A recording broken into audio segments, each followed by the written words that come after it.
What were you thinking, going out by yourself? Don't you know how dangerous it is? It's okay. Toba helped me. And we met some kind strangers who helped us, and... Kind strangers? What made you so sure they were so kind, huh? Oh, I suppose they had kind stranger written on their foreheads? Yeah, actually, they did. In big, bold letters. Don't talk back to me. The Mountain King problem still hasn't been solved. What would I do if I lost you too? No dinner for you tonight. They were good people, Dad. Dinner or no dinner. Hello again, Hoonie.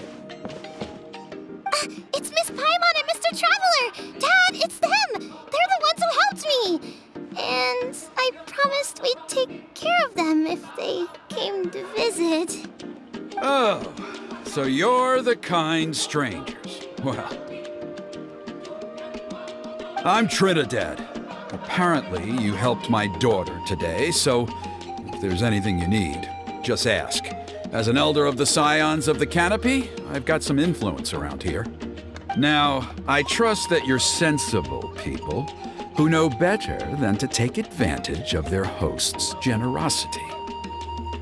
Yep, just helping a neighbor. We're not looking for anything in return. Oh? Well, let's hope so. Dad, please! They're not bad people. They've eaten at the same table with Kanichi before. Be nice to them. Kanichi? Wait! I heard that two mysterious travelers from afar showed up at the Stadium of the Sacred Flame. Are they you? And Paimon's the other. I do apologize. A lot's been going on in our tribe lately, and I suppose the pressure must be getting to me. I can't believe I was so rude to you. I feel ashamed. We got off on the wrong foot. Can we, start over? Oh, now we're talking. Seriously, though, don't worry about it. Already forgotten. We're just happy to see Hoonie got home safe and sound. Oh, you just arrived, I take it, and it would be my honor to give you a hero's welcome tonight.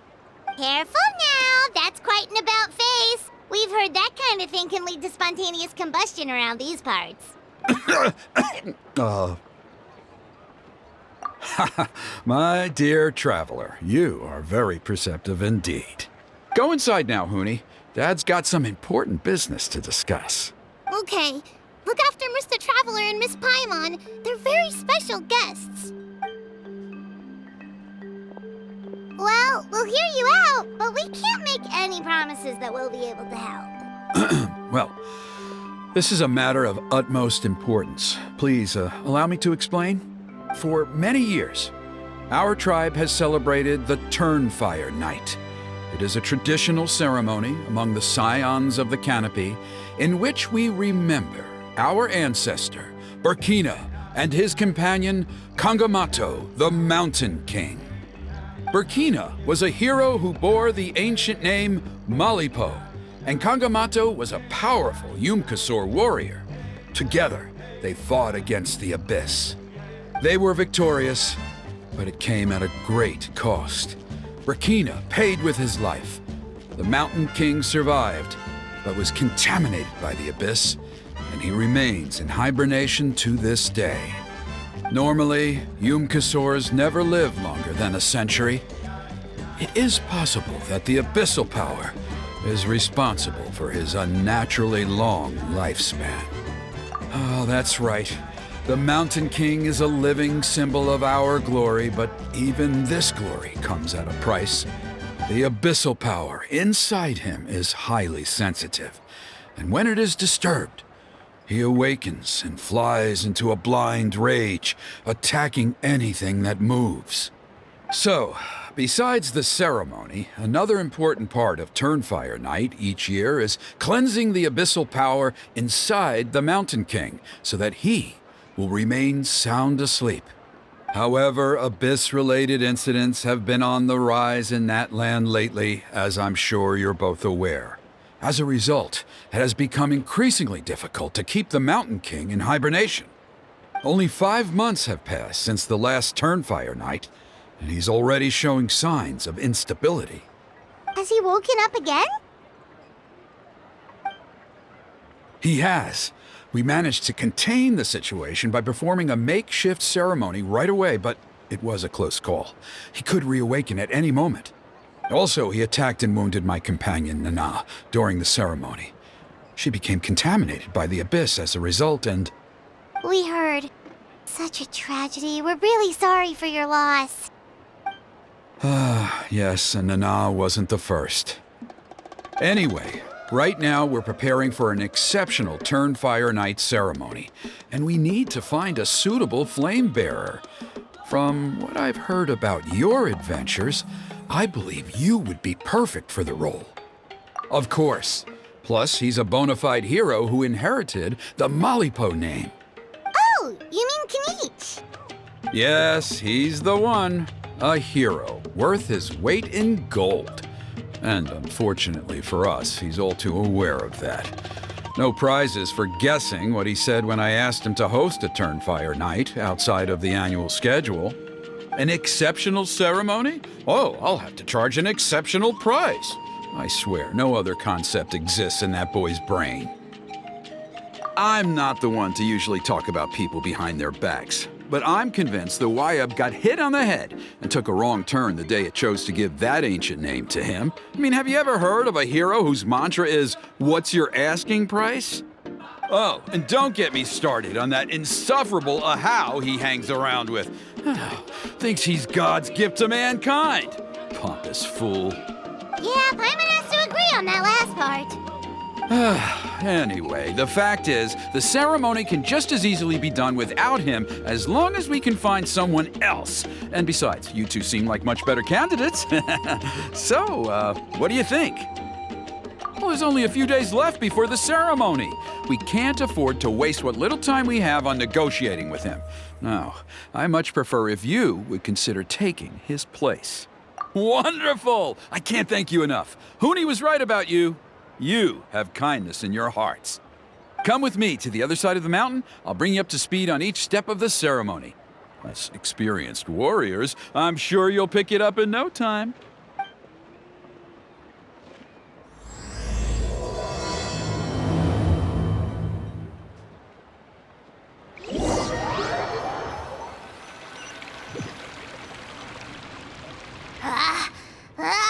Achoo! Curses! Who dares insult the great Kahul Ahau behind his back? Oh, great Kahul Ahau, bless you. Shut your filthy mouth, worm of the abyss! Your putrid words defile the air we breathe.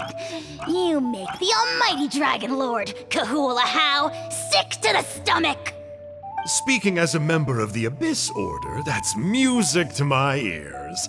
Exactly the kind of reaction we're going for. But on a personal level, I gotta say, it's pretty hurtful. Ugh, never have we heard such brazen blustering from someone who is inches from death! Up yours, Four Eyes! We spit in your face! Pfft. Okay, well, that I am at a loss to explain. How do I manage to stay so chirpy and cheerful? I can only guess it's some kind of powerful magic. But I digress. Mr. Kinich, I admit it, you, sir, are a legendary hunter. Still, the only reason you caught me is that I was reluctant to run away. You see, I'm very interested in the lore of your tribe. Kay? Is that it? Kay? Aren't you intrigued to know what it is about you guys that prompted a visit from the Abyss? It's the extreme sports! The other day, I narrowly avoided getting hit by a very brave soul who just leaped off a cliff. I think you call it bungee jumping? Anyway, I was very impressed. That is what I call embracing the spirit of adventure. Look, I even did a painting inspired by the bravery and freedom of the scions of the canopy. You scum-sucking swine! Ugh, I swear, if you go bungee jumping, it'll be without a rope! Head first off the tallest cliff, with a band of hunters on your tail, and nowhere left to run, and a bottomless cesspit waiting for you on the ground. You say that, but I get the sense that Mr. Kinich isn't planning to take my life right now. On top of that, I'm tired of spying on you from afar. So why don't we just negotiate a comfortable operating distance that works for both of us? I've heard that the most important thing in human relationships is to respect each other's boundaries. What do you say, Mr. Kinich? Or you could tell me what it is you're really after. What? And then I'll name my price.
The Abyss contamination is back. No surprises there. No doubt that explains the Mountain King's recent activity. See those torches over there? Those are the Sacred Flame offshoots that we requested from the Stadium of the Sacred Flame. They contain the power of the Pyro Archon. Are you saying that the Sacred Flame and the Turnfire are the same thing? Well, for ceremonial purposes, at least. Sending someone to the Night Kingdom to retrieve the legendary Turnfire isn't exactly an option.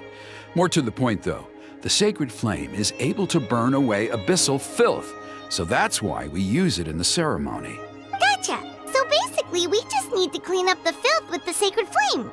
Well, that's one part of it, yes, but the complete ceremony is a bit more complicated than that. First, the flame bearer must collect a kindling of the sacred flame from the starting point, then use a grappling hook to fly up into the sky and light each of the sacred flame pillars. Then they must go down into the canyon, all the way into the cave where the Mountain King slumbers, lighting braziers and the final altar along the way. The most skilled flame bearers can accomplish all of this without touching the ground once. As much as I hate to admit it, Kinich is capable of this. Wow! He can do all that flying without ever falling to the ground? Well, of course Paimon can. It'd be much harder for you guys. Well, don't worry. It's not a requirement of the ceremony. You're allowed to touch the ground. The only thing you're not allowed to do is turn back. The flame bearer must always keep moving forward. You can't skip a pillar, then come back to it after lighting the next one. To do so would be to disrespect our ancestors. So, what actually happens if you do turn back? Surely the fires don't just go out. If you're not careful, you might get burned. What about today then? Does the same rule apply? Oh no, don't worry. Today is just a practice. The order doesn't matter. You just need to take the sacred flame, cleanse the filth, then go light all the braziers. Are you ready? I'll repeat all the key points again. Gather the kindling, cleanse the filth, and light all the braziers. I'll wait for you at the end.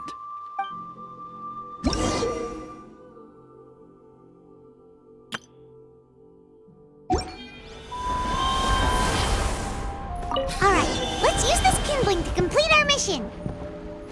There's abyssal filth over there. Let's burn it away with the sacred flame.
That should be all the braziers. Let's regroup with Trinidad.